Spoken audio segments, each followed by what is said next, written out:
Welcome to today's Walk Through the Bible by category. We have 6 categories with 1 chapter each. This will take us through the Bible in less than 9 months. Our first category begins with a reading from the Torah, God's law through Moses. You have completed all reading of the books of the law.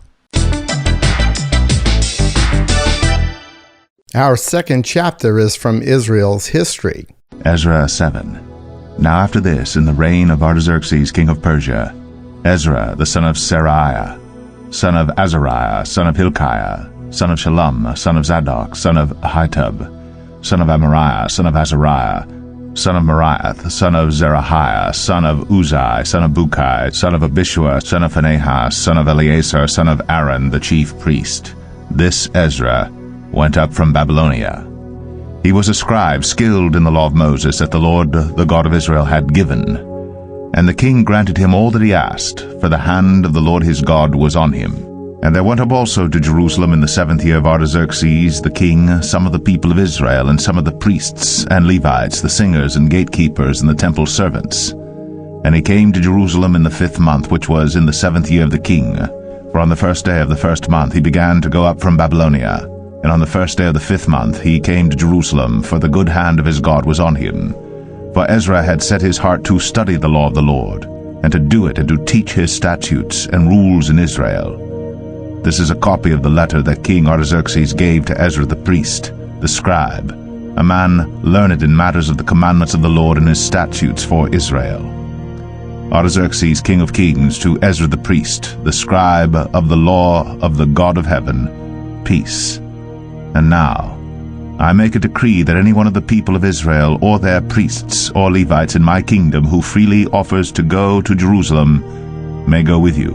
For you are sent by the king and his 7 counselors to make inquiries about Judah and Jerusalem according to the law of your God which is in your hand, and also to carry the silver and gold that the king and his counselors have freely offered to the God of Israel, whose dwelling is in Jerusalem, with all the silver and gold that you shall find in the whole province of Babylonia, and with the freewill offerings of the people and the priests, vowed willingly for the house of their God that is in Jerusalem. For this money then you shall with all diligence buy bulls, rams, and lambs, with their grain offerings and their drink offerings, and you shall offer them on the altar of the house of your God that is in Jerusalem. Whatever seems good to you and your brothers to do with the rest of the silver and gold you may do according to the will of your God. The vessels that have been given you for the service of the house of your God you shall deliver before the God of Jerusalem.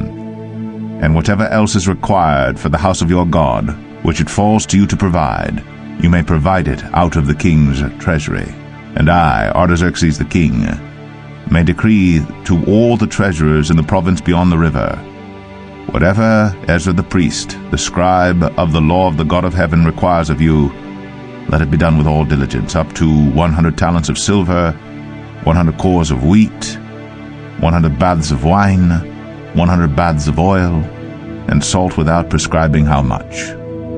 Whatever is decreed by the God of heaven, let it be done in full for the house of the God of heaven, lest his wrath be against the realm of the king and his sons. We also notify you that it shall not be lawful to impose tribute, custom, or toll on any one of the priests, the Levites, the singers, the doorkeepers, the temple servants, or other servants of this house of God.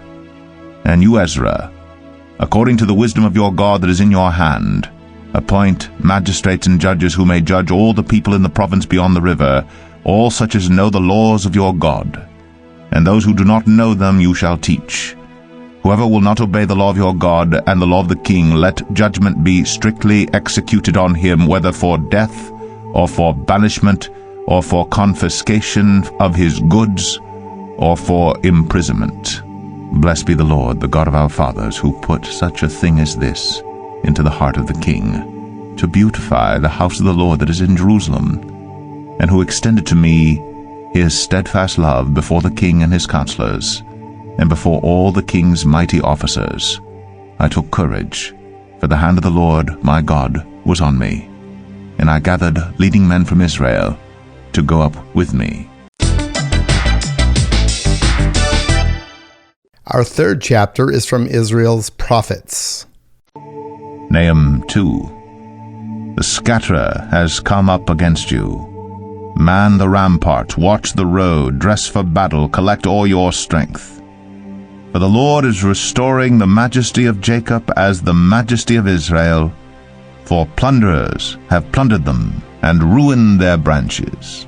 The shield of his mighty men is red, his soldiers are clothed in scarlet, the chariots come with flashing metal on the day he musters them, the cypress spears are brandished, the chariots race madly through the streets, they rush to and fro through the squares, they gleam like torches, they dart like lightning, he remembers his officers, they stumble as they go.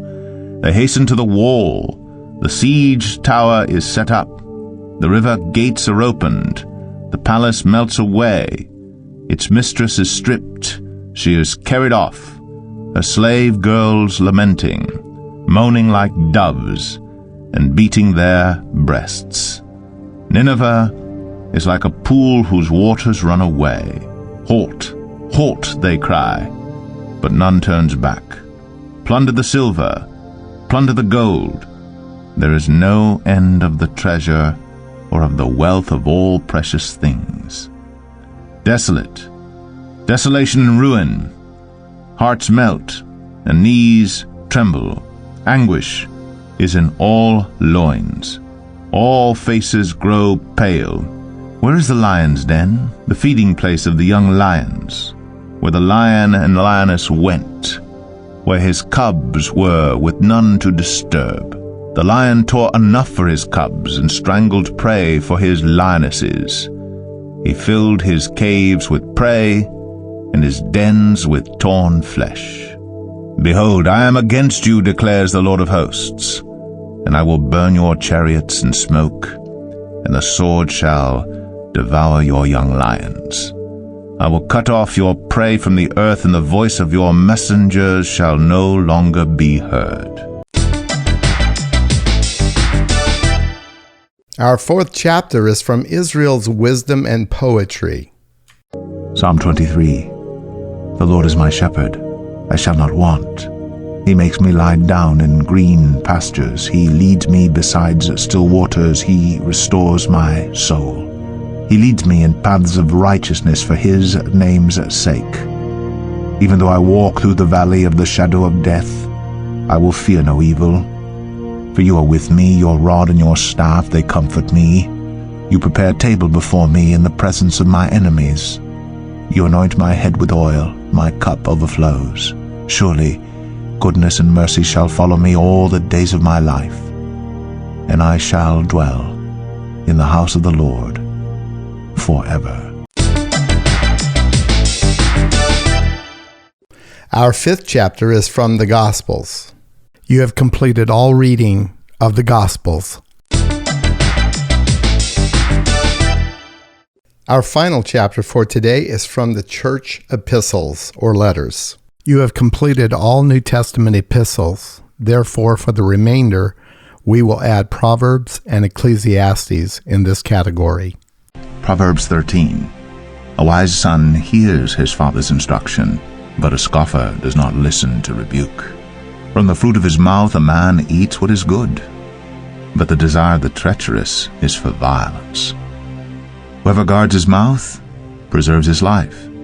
He who opens wide his lips comes to ruin. The soul of the sluggard craves and gets nothing, while the soul of the diligent is richly supplied. The righteous hates falsehood, but the wicked brings shame and disgrace. Righteousness guards him whose way is blameless, but sin overthrows the wicked. One pretends to be rich, yet has nothing. Another pretends to be poor, yet has great wealth. The ransom of a man's life is his wealth, but a poor man hears no threat. The light of the righteous rejoices, but the lamp of the wicked will be put out. By insolence comes nothing but strife, but with those who take advice is wisdom. Wealth gained hastily will dwindle, but whoever gathers little by little will increase it. Hope deferred makes the heart sick, but a desire fulfilled is a tree of life. Whoever despises the word brings destruction on himself, but he who reveres the commandment will be rewarded. The teaching of the wise is a fountain of life, that one may turn away from the snares of death. Good sense wins favor, but the way of the treacherous is their ruin. In everything the prudent acts with knowledge, but a fool flaunts his folly. A wicked messenger falls into trouble, but a faithful envoy brings healing. Poverty and disgrace comes to him who ignores instruction, but whoever heeds reproof is honored. A desire fulfilled is sweet to the soul, but to turn away from evil is an abomination to fools. Whoever walks with the wise becomes wise, but the companion of fools will suffer harm. Disaster pursues sinners, but the righteous are rewarded with good. A good man leaves an inheritance to his children's children, but the sinner's wealth is laid up for the righteous. The fallow ground of the poor would yield much food, but it is swept away through injustice. Whoever spares the rod hates his son, but he who loves him is diligent to discipline him. The righteous has enough to satisfy his appetite, but the belly of the wicked suffers want.